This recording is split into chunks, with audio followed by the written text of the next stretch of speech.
5 children killers. Sounds like a horror movie plot, doesn't it? But what if I told you these stories are real? Have you ever wondered how far the human mind can go, even at a young age? Imagine living in a society where innocence is just a facade and evil lurks in the eyes of the least expected. What drives a child to commit such dark acts? Is it nature, nurture, or something beyond our comprehension? Get ready, because today we're diving into the depths of the most disturbed and shocking minds, and once you discover who these children are, you might never look at one the same way again. Are you ready to face the truth? Let's go. Psychological and historical profiles.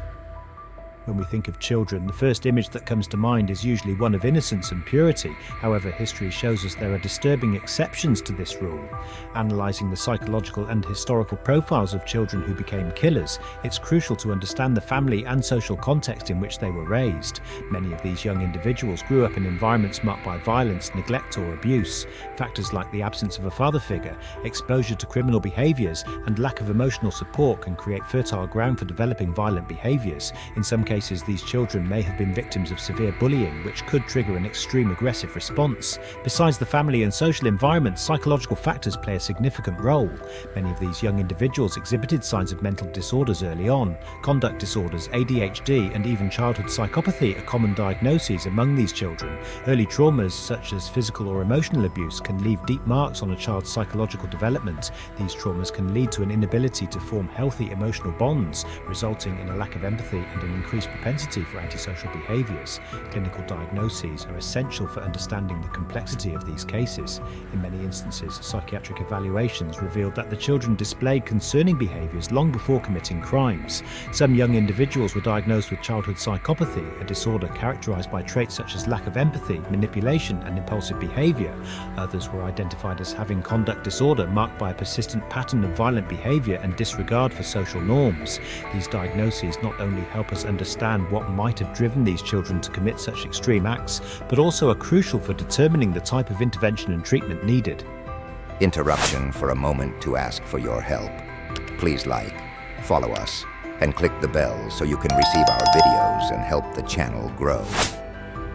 Notorious cases. Throughout history, several notorious cases of child killers have shocked the world and raised disturbing questions about human nature and the capacity for evil at such young ages. One of the most well-known cases is that of Mary Bell, a British girl who at 11 strangled 2 younger children. Mary had an extremely troubled childhood marked by abuse and neglect. Her case highlighted the complexity of the motivations and influences that can lead a child to commit such a horrific crime. Another shocking case is that of Thompson and Venables, 2 10-year-olds who kidnapped and murdered 2-year-old James Bolger in England. This brutal crime was meticulously planned and executed, causing a wave of horror and public outrage. In the United States, the case of Eric Smith is another disturbing example. At just 13 years old, Eric violently murdered a 4-year-old boy, Derek Robbie, in 1993. During the trial, it became clear that Eric had been struggling with feelings of anger and inadequacy, exacerbated by bullying and social rejection. The detailed descriptions of the crimes, investigations and criminal procedures that led to the capture of these young killers are often analysed to better understand what motivated them. Analysing pre-crime behaviours such as victim selection and act planning reveals a level of premeditation that contradicts the common perception that children are incapable of such acts. The victims of these crimes, often young children or acquaintances of the offenders, are also a crucial part of the narrative. The loss of a young innocent life is always tragic, but when the perpetrator is also a child, the emotional and moral complexity of the case intensifies. Criminal investigations in these cases are usually meticulous, involving psychologists, social workers and a series of specialised professionals to ensure all circumstances are considered. The capture and trial of these young individuals often involve intense debates about a child's ability to understand the gravity of their actions, leading to profound questions about the nature of evil and criminal responsibility. When a child commits a severe crime, the justice system faces a complex dilemma: how to treat a minor who has committed an act of extreme violence. In many cases, the approach varies significantly depending on the jurisdiction. Some countries have strict laws that allow children to be tried as adults, especially in cases of homicide. For example, in the United States, several states permit minors to be transferred to adult courts in severe crime cases. In contrast, other nations adopt a more rehabilitation-focused approach, believing in the child's capacity for change and development deserving of a second chance. months. The sentences and punitive measures imposed on these young criminals also vary widely. In some cases, children are sentenced to long periods of confinement in juvenile detention facilities, while in others, they may be subjected to intensive rehabilitation and psychological treatment programs. The decision on which approach to adopt generally considers the young individual's psychiatric evaluation, the crime's premeditation level, and the ongoing danger the offender might pose to society. For instance, Mary Bell was initially placed in a juvenile detention centre and later transferred to an adult prison. The discussion about juvenile criminal responsibility also involves profound ethical questions. To what extent can a child be considered responsible for their actions? The age of criminal responsibility varies from country to country, and in many places there is an ongoing debate about whether this age should be raised or lowered.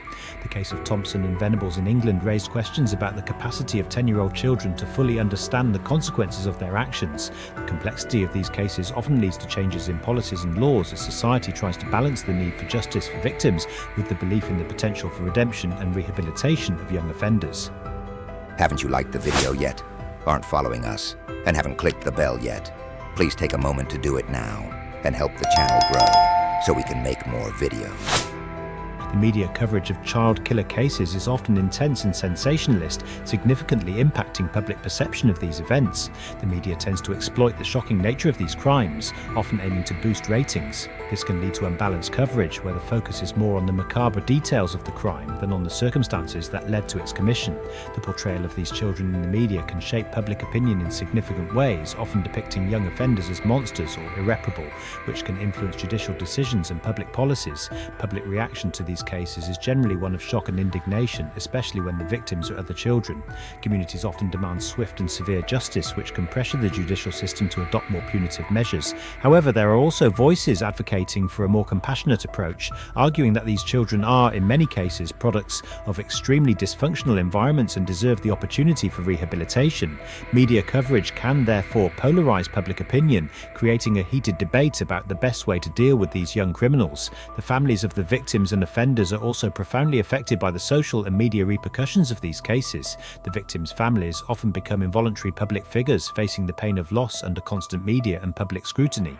On the other hand, the families of young offenders often face ostracism and social stigma, being seen as partly responsible for their children's actions. This public scrutiny can have long-term consequences, affecting the mental health and well-being of these families. Media and public opinion pressure can thus amplify the suffering of all involved, making the pursuit of justice and rehabilitation even more complex. Rehabilitation and social reintegration. Rehabilitating young offenders is a complex and controversial topic, especially when it comes to children who have committed severe crimes. Various programs and approaches have been developed to try to reintegrate these young individuals into society, focusing not only on punishment but also on personal transformation and growth. These programs generally include intensive psychological therapy, education, vocational training, and activities that promote empathy and social responsibility. The idea is to provide a structured environment where young people can face and understand the consequences of their actions while developing skills to help them reintegrate into society positively. There are success stories that show rehabilitation is possible. Some young people who committed severe crimes have, through well-structured programs, managed to transform their lives and become productive members of society. However, these cases are often overshadowed by failures, where young people reoffend or fail to adapt to social norms even after extensive rehabilitation programs. The success rate of these programs varies widely depending on factors such as the severity of the crime, the young person's family and social environment, and the quality of the rehabilitation program. Ethical debate. The ethical debate about the rehabilitation and social reintegration of children who have committed severe crimes is intense and multifaceted. Some argue that regardless of the crime's severity, all young people have the right to a second chance. They believe that given the right environment and necessary support, these children can change and become productive members of society. After all, the capacity for growth and development is inherent to youth. On the other hand, some are skeptical about the possibility of rehabilitation in cases of extremely violent and premeditated crimes. They question whether it is fair to risk public safety in the hope that these young people will change. To better understand this debate, it's essential to analyse some of the most common rehabilitation programs. Cognitive behavioural therapy, CBT, is often used to help these young people identify and change dysfunctional thought and behaviour patterns. CBT can be combined with other forms of therapy, such as family therapy, which seeks to involve family members in the rehabilitation process, recognising that the home environment plays a crucial role in a child's behaviour. Another essential component component of rehabilitation programs is education.